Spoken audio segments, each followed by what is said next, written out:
जय जगन्नाथ पुणी थे स्वागत करुच्ची आपको प्रिय चैनल स्टडी विथ। तो आज आम देखा OSSC तरफ जो CHSL 10th और +2 लेवल एप्लाय करते आपने तो तार एग्जाम डेट जोटा कि रोज प्रिलिमिनारी एग्जाम डेट नोटिफिकेशन आसी कौ डेट एग्जाम हम एडमिट कार्ड केवे आसो तो से रिगार्डिंग रोचे भिडटी। तो डेरी नक आम भिडियो स्टार्ट करवा और आपको जनईदेवा जो कौ डेट्रे आपंकर एग्जाम हाँपाई जाऊँगी और एडमिट कार्ड के दिन पूर्व आसो। तो चलतु डेरी नक भिडियो स्टार्ट करवा।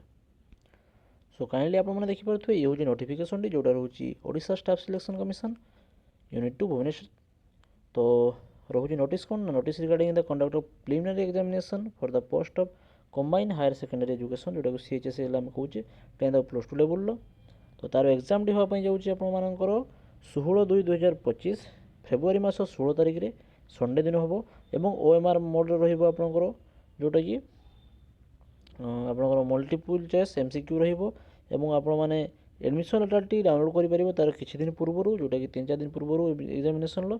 तो जब एडमिट कार्ड आसो से आम मैंने आपको वीडियो माध्यम जनईदेवु और केमी डाउनलोड करेंगे देखईदेवु। ओके ये नोटिफिकेशन टी आप कौ डेट्रे एग्जाम हम से रिगार्डिंग। ओके तो डेट टी मन रखिए माइंड लॉक करने जोटा कि 16/2/2025। धन्यवाद। जय जगन्नाथ।